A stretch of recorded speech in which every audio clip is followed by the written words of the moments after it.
right, what's going on, AFC Northerners? Hey, how are you? How are you doing? All right, first we're gonna introduce ourselves. Go ahead and introduce Mark yourself. Herman, aka LA Bengal fan on Twitter, repping the Bengals here for the AFC Northerners. Gabriel Bellotti, always here for Steelers Nation. You know how we do it. All right, so first we're gonna start off with Jersey Exchange, because as you know, every time a division game is played, the losing team hands over for the show. And before we forget, because I forgot to do this in my video last night, we do want to send out our hopes and wishes to both, our thoughts and prayers to both Perfect. All three. Perfect.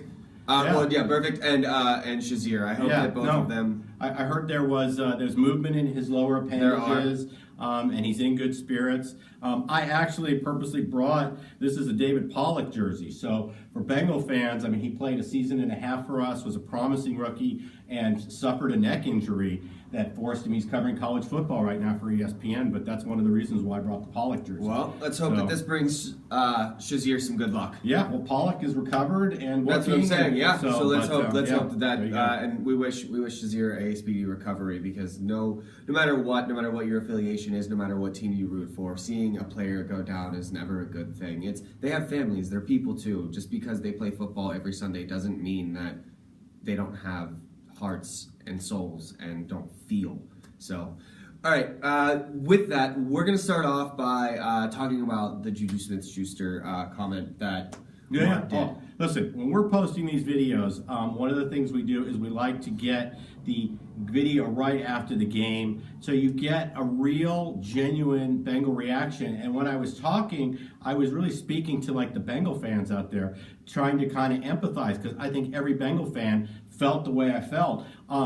I looking back on it and watching the video the next day, I was probably unjustifiably harsh on Juju. I do think it was a cheap shot. I do think he did it intentionally. I mean, I watched the way he hit Denard afterwards, but we're not here to argue intent. No, you're right. But I will say, I've watched the play over and over again, and I've listened to some analysts, and I don't think it was intentional, and the reason I say this is because Burfict was going to make a move on Bell, and should Smith-Schuster have gone just a little bit lower? Yes, but I don't think he intentionally meant to take Burfict out. Now, what I will say in regards to that is Smith-Schuster standing over him, whether he meant to or not, that negates the whole fact of him doing that. He's a young player, yes, but that doesn't excuse the fact of standing over someone, and I get it. It's a division game. You want to show the rest of the team that you are a part of it, and you've heard all the stories. You've probably even seen Burfict be dirty over the years, and now you're a Steeler, and you're like, oh, yes, I'm a part of this rivalry. Oh, I'm going to have my own. And Schuster likes to get out there, and he likes to throw blocks.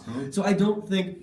We can argue all day whether we think it was intentional or not, but the fact it's not the point. The fact of the matter is, this is a young kid who lost his mind on a play and stood over somebody. So I'm not mad about the 1-game suspension. It's deserved. You don't do that. Now, do I think Schuster's going to do it again? No, because Tomlin doesn't put up with that kind of stuff. He doesn't put up with that shit. Well, and that's one of the things is, this morning I got to see the Steeler reaction. I saw Ben's comments. I saw Tomlin's comments about that not being the way Steelers handle their business.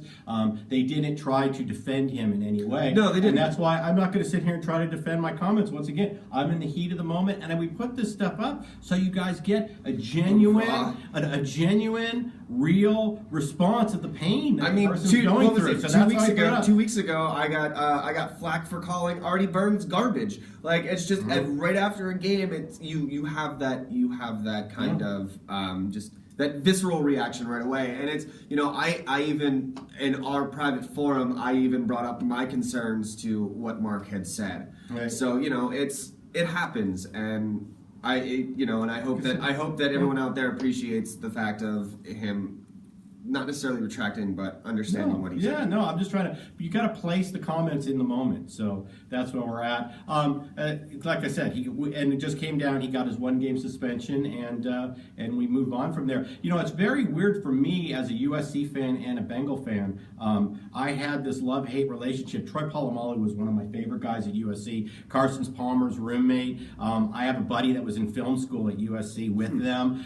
They were renting. Palmer and Polamalu rented a house on Georgetown, Vermont, right across from USC. Oh, wow. So he was like one of my favorite college defensive players, and then it was almost like the Anakin Darth Vader. He joins the Steelers, but I never had that hatred that I had over the play yesterday. I never had that for Polamalu, but do you think it's because of how the season for the Bengals has been going, and do you think it's just something that's been bubbling up this whole season with your disgust of Marvin Lewis and your disgust of being up in so many first halves and then coming out and do you think it's just kind of a bubbling up of the rest of the season? I think 12 games with 13 weeks of all of this going on. I think it's that, but I also think it's the timing's different and the players are different. Polamalu would never have stood over a guy like that. No, he wouldn't. That wasn't the way he played the game. And now I know we're gonna get flack on. You're gonna get flack on this, no matter what. Any talk of Schuster and Perfect. I would like to say right off the bat, I did not like the hit Iloka did. I mean, had he tried to do that to Schuster, I would have at least said, hey, wait a second, he was trying to get back at that player in the moment, and he got carried away. But Iloka taking it out on Brown. He literally saw Brown catch it. He went head. And he deserves a suspension for that. Absolutely. That was a clear, I'm putting my helmet on your helmet in the end zone play, and I don't approve of that. So clearly the game's not everybody. We all have lives. We all have families. Yeah. That's not what this is about. But moving on. And I would also like to say in the video, at no point did I ever blame the Steelers for our loss. We own that loss. But you and a lot of other Bengals, I remember in the video, you blamed the refs, and now some of the penalties, but listen, those three were equally bad. They were equally bad, but I will say, I've watched that push on Ben. And he pushes Ben. It's not just, he could have stepped away, but no, he literally sees Ben throw and continues to go and pushes Ben. That's a clear roughing the I saw it as trying to pull up. No, he wasn't pulling up, he pushed him. His arms went forward like that. And I want to address it clearly, there's apprehension on the field for all players because I get it, but it's different. It's different for a quarterback. It's different for a quarterback. No, but I just want to point to think about the play where Bell doesn't get pushed out of bounds. Everybody's afraid about getting that flag. William Jackson III just assumes he stepped out, doesn't want the flag. Shoving him. I get it. So you've got guys that are literally going for. But he didn't pull up. That's it. It's regardless. No, he didn't pull up. He pushed. And the other two, there were 3 penalties that were not BS. It was that one. And the 2 pass interferences. Those 2 pass interferences on Kirkpatrick. I'm just saying. For our base out there, for any Bengals fans who want to say that those were the Gio holding penalty, I had a that was a little bit of a problem. I went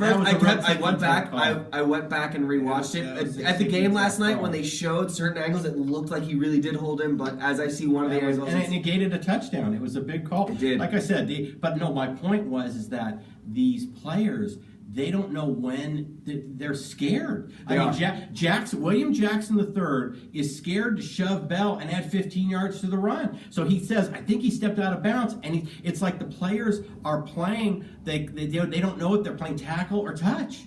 It's hard. And you watch that, and I think that's another big difference in the way the game's officiated. It's so inconsistent that from week to week we don't know what's a penalty, what's a catch. All right, we could spend so much time on this. Let's go ahead and switch over. Let's kind of convert to games coming up. Okay, I think we're playing the Bears this week. You are. Okay. I don't know what the Bengals will probably bounce back. I really don't want them to win another game for draft position purposes, but I also would like to see us, I've been saying this countless times in our videos, is start playing the bench. Where the hell's John Ross? He's been a healthy scratch for 4 weeks. This is the time to get him game reps. Yeah, that's true. I said last night. I mean, what do you have to lose? Nothing. You have nothing to lose right now. Take these 4 games and play, guys. I don't care if we win or lose. This is about, treat them like preseason games. Let's get film on some of our guys where they're on the bubble and we don't know if we're keeping them, and let's get our younger guys playing time. Now, a question I have for you, and I know Chris had this question for you. Well, Chris had a question for you about if Marvin Lewis doesn't get fired this season, then who? Well, Marvin Lewis is getting fired this season. Okay. There will be an absolute fan revolt. The only way he could have kept his job, and I heard the stat last night, the Steelers are 15-2 at Paul Brown Stadium during the Marvin Lewis era. How can you justify, if you're a coach of, let's just take a college team, if you cannot beat SC and you're in the Pac-12 and SC is your nemesis, after 3 or 4 years of losing every year, you're gone, okay? 15-2 in Paul Brown Stadium in the Marvin Lewis era. That says enough. He's gone. So if he's not gone, now Mike Brown follows his checkbook. He will have half of his season ticket holders not renew. So do you have? Who would you like to see? I would like to see. Well, I would like to see somebody, and I know he's not coming out of the booth, but I'm just using him as an example here, people. An example, okay? I would like to see somebody like a John Gruden type, who will bring a certain attitude, a certain accountability, and a certain discipline. Because I've talked about situational football throughout this entire season. He doesn't hold his players accountable. I'll agree with you on that. Marvin Lewis does it. Yeah, that's what I'm saying. That's what I'm saying. I agree with you. We need somebody to come in. If Tom Coughlin was still coaching, he would be a great coach. Just somebody who's going to bring an attitude. Can it be an offensive-minded coach? I hear Josh McDaniel getting tossed around a lot. I don't have a problem with that because I think maybe he brings some of that Patriot way of doing things. And like I said in my video last night, this is going to be a really attractive coaching job. I agree. Yeah, no, I mean, there really is stock. I mean, you've got AJ Green. Yeah, you have Mixon, unfortunately, with Mixon going out, but once Mixon comes back, Mixon's a hell of a running back. I mean, he racked up 77 yards last night. They are, yeah. All the skill positions are there, and you've got a great defense. You really do. So, like I said, this is going to be in a really attractive coaching job. I'd like to see somebody who brings accountability and discipline back to the team because talent's there, not discipline. Going back to the Bears game, what are you thinking? What do you expect to see? I'm just hoping that I see a team that. Well, I'd like to see the coaches play our younger guys, and I'd like to see a team that just starts playing in a more controlled, disciplined manner. Situational football, but I won't put a lot of stock in a win because it's the Bears. And they're playing out the string just like we are. Last night was our last meaningful game of the year. With respect to Jan's question, he had asked me about the Ravens. If you watched that video, I said we had an opportunity to win that game. I didn't say we would win that game. No, he asked if you could. He said you felt you could. I absolutely felt I could. He said you felt you could. Absolutely, and I still feel we could. But the bottom line is, what's going to probably happen now is it's going to be a meaningless game. I think the Ravens are going to be checked off for the wild card spot before the last game of the season. We're clearly just playing out the string, and I think it turns out to be like a preseason game. I really do. I think the Ravens rest a lot of their starters. I don't know what we do or going in, but do you want to give any predictions on the Bear game? Yeah. You know what? Let's go 24-20. All right. Bengals win. They bounce back, but personally, I would like to see them play their younger guys and not win another game. That's what I would like to see because we need offensive linemen in the worst way. Not a bad idea. So. All right. So, as you all know, Pittsburgh has yet again for the third week in a row another night game. This time it's another Sunday night game, and that's going to be up against the Ravens. You know, last night's game was really, really kind of a rough one to watch, especially with Shazier going out, you know, and with now Smith-Schuster going to have a one-game suspension. I mean, yes, we have a lot of weapons on the offense, but, I mean, Smith-Schuster brings a little something extra to that offense. I will say that what I'm excited about is this offense and Ben. You know, Ben didn't have a lot of yards. He had the one interception early, but he corrected that mistake. But once that, and like I said last night, what we seem to be is a second half team, and that needs to kind of change. And I'm hoping we see a difference in that, especially at home against the Ravens. I'm hoping we see the offense and the defense kind of gelling earlier on than later. Because you know, it's I hate watching this team feeling like I'm gonna have a heart attack like in the first half. Be like, shit, like because once you know, because I don't want to have a shootout against the Ravens, and if we have a shootout against New England in 2 weeks, that's not gonna be a good scenario. Like you know, I mean, because we can keep teams like the Bengals and and the Titans and stuff like that from going over 20 points. But we can't keep, it's going to be really hard, even at home, to keep the New England Patriots from going over 20 points. And if we're going to have to score 30 points against New England, it's going to be tough. But we are going to be at home. But I'm getting too far ahead of myself. Sorry about that. You know what?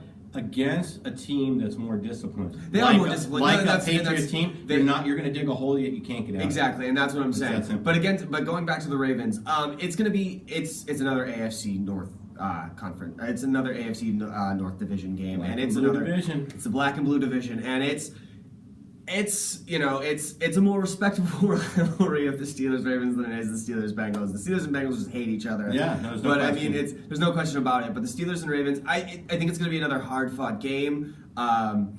The Ravens are looking for payback. Pittsburgh went into M&T Bank Stadium and took over, and so the Ravens are going to be coming back, and they just beat the Lions, and so Pittsburgh's riding a nice 7-game win streak. But without Shazier, we're missing, and without Hayden, we're missing two very key components on the defense right now. I just don't think Matakevich or Matakevich, however you say his last name, it's gonna Mac. We'll call him Mac. I don't think Mac's going to be able to. He can't fill that hole because he hasn't been the signal caller, and so it's going to be interesting to see who takes up the mantle of signal caller in the defense. I was happy to see Sutton out there, and I hope we see more of Sutton. I will say that Artie Burns kind of stepped up his game a little bit this last week, so we'll see what he can do against the wide receivers for the Ravens. The one thing that I am worried about, as always, is T-Sizzle Suggs. He's probably one of the best linebackers in the AFC, if not the league. He's an amazing player, I will say that. And the Ravens' front seven is awesome. So we're going to really have to see a lot from DeCastro. We're going to really have to see a lot from Villanueva opening up holes. We're really going to have to see people, just opening up those holes in order for Bell to run. It's hard. I'm gonna say I don't know if Bell reaches 100 yards rushing. He didn't do it this week. I don't think he's gonna do it against the Ravens front seven. I'll say he gets at least 70.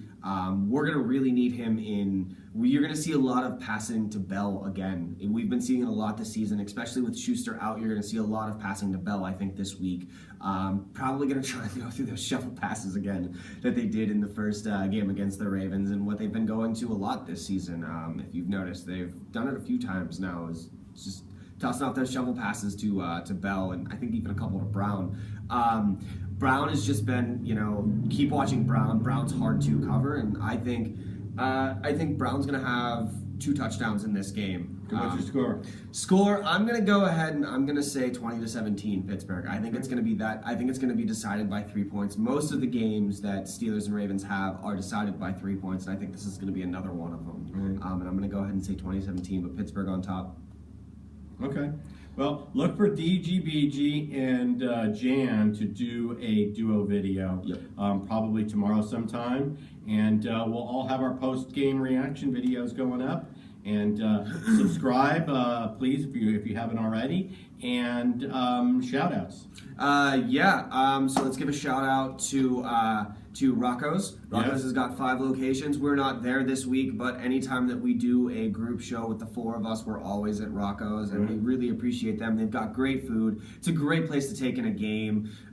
Great staff, just amazing place. If you're in, great vibe. It is a great vibe. Yeah. So if you're in the Southern California, Los Angeles area, go check out one of the 5 locations. And also a shout out to superfanstyle.com, where they have lots of merchandise, and they are wonderful enough to offer our viewers a 20% discount if you go to their store. Did you get your Dilly Dilly shirt? I did not get my Dilly Dilly shirt. Come on, man. I'm still waiting. I'd be wearing it. Send it to him. Okay. I would love to. I don't know if it's been sent out yet or not, or if it's just something that's going on with shipping or whatever. I'm not sure, but I can't wait for the shirt. So. We don't have a list yet, but we'll get a list compiled. Thank you to all of our new subscribers who we've just gotten recently. Thank you very much. We will, the next video that we do, or Jan and DGBG, if you can compile that list and do it for your duo video tomorrow or whenever you do it, that'd be nice. But as always, we'll sign off with... I'm going to say fuck Marvin Lewis. I'm going to say fuck the Patriots and fuck the Ratbirds. Peace. Peace. Bye, everybody. Bye.